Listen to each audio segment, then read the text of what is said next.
Kisah mengejutkan datang dari Tanah Suci, Masjidil Haram. Seorang haji kaya yang telah menunaikan ibadah haji dengan penuh kebanggaan, tiba-tiba merasakan karma yang tak terduga setelah tindakan biadabnya. Apa yang terjadi saat ia menendang seorang anak yatim yang sedang sujud di Masjidil Haram? Assalamualaikum, sahabat. Selamat datang kembali di channel kami. Kali ini, kami akan membawakan kisah yang sungguh mengejutkan dan penuh emosi, yang datang dari tempat yang paling suci bagi umat Islam. Jangan lupa untuk subscribe agar tidak ketinggalan cerita menarik lainnya.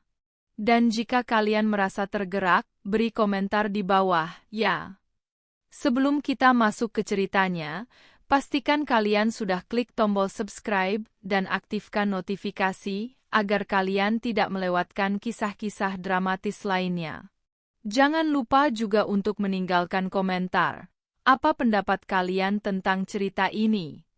Di suatu hari yang cerah di Masjidil Haram, seorang pria paruh-baya bernama Haji Umar baru saja menyelesaikan ibadah haji yang ia nantikan selama bertahun-tahun.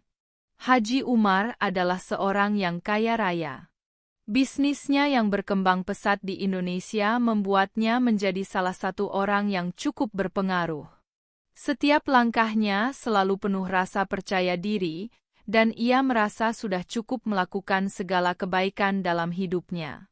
Di tanah suci ini, ia menganggap bahwa segala dosanya telah terhapus, dan kini ia merasa lebih dekat dengan Allah. Namun, hari itu, sebuah kejadian terjadi yang membuat seluruh ketenangan yang ia rasakan lenyap dalam sekejap.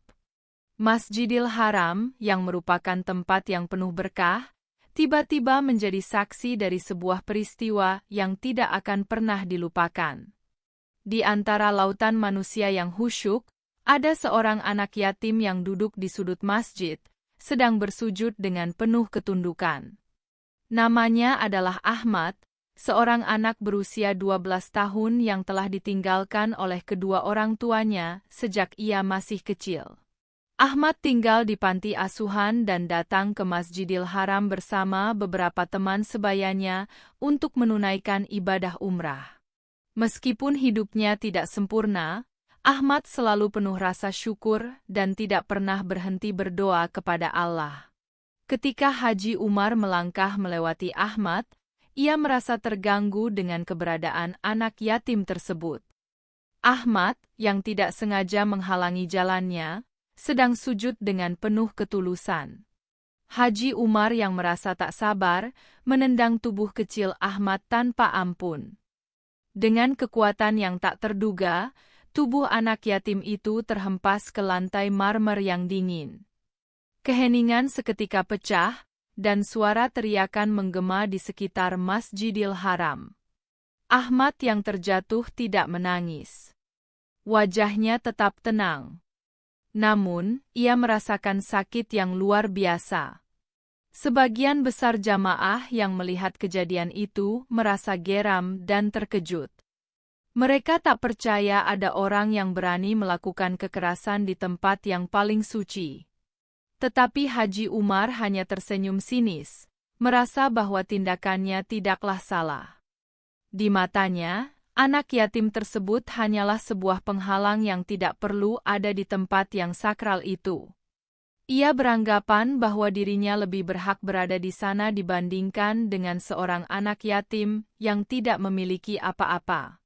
Namun, setelah kejadian itu, sesuatu yang tak terduga terjadi. Haji Umar, yang merasa tidak ada yang salah dengan tindakannya, mulai merasakan sebuah sensasi aneh. Kakinya yang sebelumnya kuat, tiba-tiba menjadi sangat lemah. Ia mencoba untuk melangkah, namun kakinya tak bisa digerakkan. Ada rasa sakit yang sangat tajam yang menjalar dari ujung kakinya hingga ke seluruh tubuhnya. Rasa panik mulai merayapi dirinya. Dalam beberapa detik, ia merasakan tubuhnya menjadi kaku, seolah-olah lumpuh. Para jamaah yang menyaksikan kejadian tersebut segera mendekati Haji Umar, mencoba memberikan pertolongan. Mereka berusaha untuk menenangkan dirinya, namun tidak ada yang bisa dilakukan. Dalam keadaan panik, Haji Umar dibawa ke rumah sakit yang berada tidak jauh dari Masjidil Haram. Setelah melalui serangkaian pemeriksaan, dokter mengungkapkan bahwa Haji Umar menderita kelumpuhan yang sangat parah, meskipun tidak ada penjelasan medis yang jelas tentang penyebabnya. Segala upaya pengobatan yang dilakukan tidak membuahkan hasil. Sementara itu, Ahmad, sang anak yatim, yang sempat terjatuh setelah ditendang, telah mendapat pertolongan dari jamaah yang peduli. Walaupun tubuhnya terasa sakit, ia tidak membenci Haji Umar. Ia berdiri dengan tenang dan melanjutkan doanya dengan penuh ketulusan. "Saya tidak ingin membalas apa yang ia lakukan," kata Ahmad dengan suara lirih. "Saya hanya ingin doa agar Allah memberi petunjuk kepada orang-orang yang melakukan kesalahan." Haji Umar yang sedang dirawat di rumah sakit merasa sangat terkejut. Tak pernah dalam hidupnya ia merasa begitu lemah dan tak berdaya. Ia mulai menyadari bahwa perbuatannya terhadap seorang anak yatim di tempat yang penuh berkah mungkin adalah penyebab dari musibah yang menimpanya. Seiring waktu, ia mulai merenung, apakah ia selama ini benar-benar sudah berbuat baik atau justru memperburuk dirinya dengan sikap sombong dan angkuh? Sementara itu, Ahmad kembali ke panti asuhan setelah perjalanan umrahnya. Ia tidak pernah menceritakan kejadian tersebut kepada siapapun, kecuali kepada beberapa teman sebayanya yang ikut bersamanya. Baginya, yang terpenting adalah menjaga hati dan tetap bersyukur atas segala yang telah Allah berikan. Kehidupan Ahmad yang sederhana dan penuh rasa syukur menjadi contoh nyata tentang kesabaran dan kebaikan. Kehidupan Haji Umar pun berubah drastis setelah kejadian itu. Ia yang sebelumnya kaya raya, kini terbaring lemah. Semua kekayaan yang ia miliki tidak bisa mengembalikannya ke kondisi semula. Apa yang dulunya ia anggap sebagai kebahagiaan, kini terasa sia-sia. Ia menyadari bahwa tidak ada yang lebih berharga daripada memiliki hati yang bersih dan penuh kasih sayang terhadap sesama. Karma memang tak pernah salah alamat. Haji Umar yang begitu sombong dan merasa di atas angin, akhirnya merasakan akibat dari perbuatannya yang kejam terhadap seorang anak yatim. Dalam perjalanan hidupnya, ia mendapatkan pelajaran yang sangat berharga, bahwa kekayaan dan kedudukan tidak akan pernah bisa menggantikan nilai kemanusiaan dan kasih sayang terhadap sesama. Apa yang kita perbuat di dunia ini, entah itu baik atau buruk, akan selalu ada balasannya, meskipun kita tidak tahu kapan atau bagaimana balasan itu datang.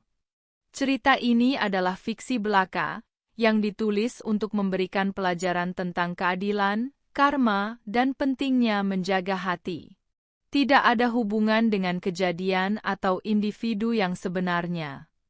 Cerita ini murni untuk hiburan dan refleksi diri.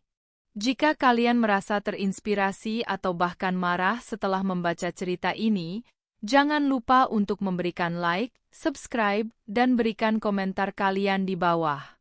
Kami ingin mendengar pendapat kalian tentang kejadian ini. Semoga kita semua bisa belajar dari kisah ini dan menjadi lebih baik lagi dalam bertindak. Terima kasih sudah menonton. Sampai jumpa di cerita berikutnya. Wassalamualaikum.